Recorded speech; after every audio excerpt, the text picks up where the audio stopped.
So I wasn't exactly too sure what I was going to do today for a video, and in fact, I didn't even think I was going to end up making one today. I wasn't feeling any urge to do a video on a specific subject. But as I went into my morning devotion this morning, I pray. Before I go into reading the Bible, I always pray that Jesus would open up my mind, open up my ears, open up my heart to understanding. Because if I don't do that, oftentimes I'll read and I won't understand what I'm reading. I won't remember what I'm reading, and it just feels pointless to me. It's like it goes in one ear, out the other, and it just feels extremely pointless. When I pray that prayer, though, and I read, I understand, and I retain it, and it's just so much better. So, I was praying prior to my devotion, and towards the end of my prayer, I had started praying that he would help me to not lean on my own understanding, and to help me not to do that. And then it was like, boom! And it's kind of spider webbed to a couple different places. So this is where it's going to get, you'll see. So I don't know if any of you guys are struggling with finances, or maybe you're struggling with fears or anxieties, whether that's a dentist appointment, whether that's a doctor's appointment, maybe a medical procedure, a surgery, or maybe it's someone else that's going through it and you're worried for them, or maybe it's finances, food, whatever it may be. In Proverbs chapter 3, 6-7 reads, "Trust in the Lord with all your heart, and lean not on your own understanding. In all your ways acknowledge him, and he shall direct your paths." So, oftentimes I feel like when we're going through things, whether it's the list of things that I had listed off earlier, whether it's for, a medical procedure, whether it's concerns for something else, we have a tendency to over worry and take Jesus down and put us ahead of him. And we don't trust and we don't acknowledge God. And that leads nowhere but bad things, to extremely bad things. So we're called to trust in the Lord with everything, with our whole heart, and lean not on our own understanding. And in all your ways acknowledge him, that he's Jesus Christ and he knows best.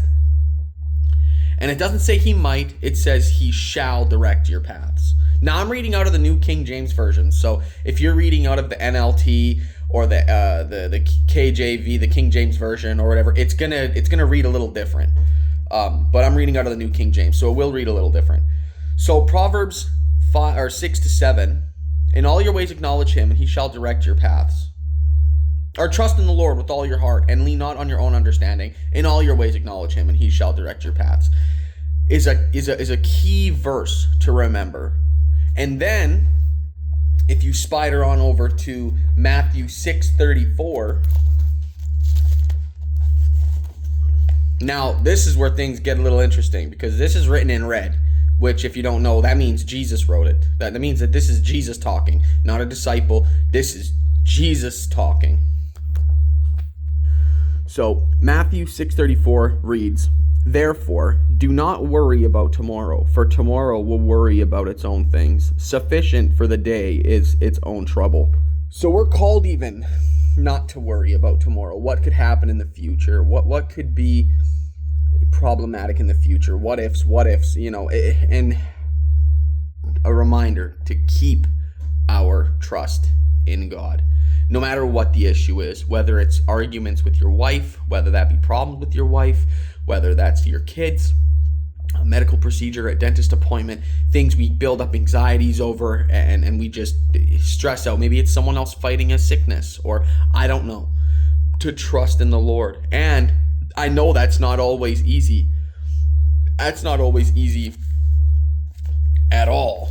So that's where the next verse kind of comes in. Jeremiah 29:11. It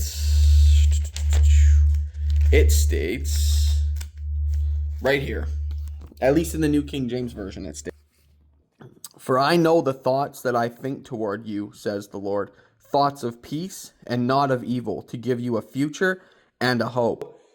In other translations, it's essentially saying, "For I know the plans I have for you, plans to prosper you, not to cause destruction." not to cause problems. So that is like the support beam to the other two.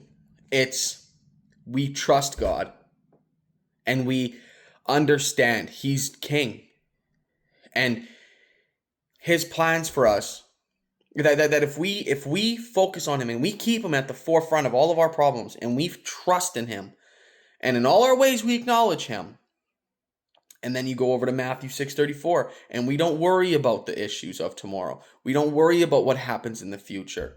We just trust God as a whole. We trust Jesus as a whole. And then you go to Jeremiah 29:11 and it solidifies it. It's so cool how the Bible all over has verses that support one another. For I know the plans I have for you, plans to prosper you, not to destruct. Like it's so reassuring. It's so reassuring. And no matter what it is you're going through in life, no matter what it is, no problem, no issue is too big, no issue is too small. So if you've been feeling down, or if you've been feeling scared, or worried, or concerned about whatever it is, maybe it's something I didn't even list. I mean, if I were to sit there and list everything that it could be, we'd be here for another 45 minutes. Maybe it's something else. Don't lose focus on Jesus Christ. Do not lose focus. And don't give up. Pray and stay in prayer. And remember these three verses. Proverbs 3:6-7. Matthew 6:34 and Jeremiah 29:11. They all kind of solidify one another in a cool, unique way. And just keep Jesus as number one. Because with Jesus as number one, we will excel. With Jesus as number two, we're going to crash and burn.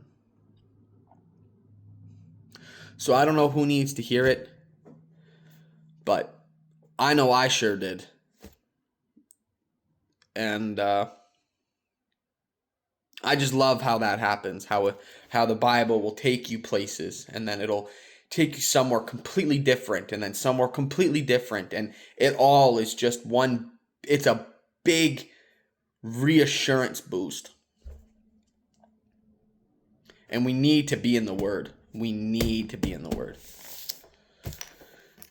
But if you're going through some things, keep those three verses in mind and keep Jesus as number one in everything, no matter how hard it is, no matter how, just keep Him as number one. That'll be the best policy. It's the only policy. And He will guide our paths. I love you all. Have a good day.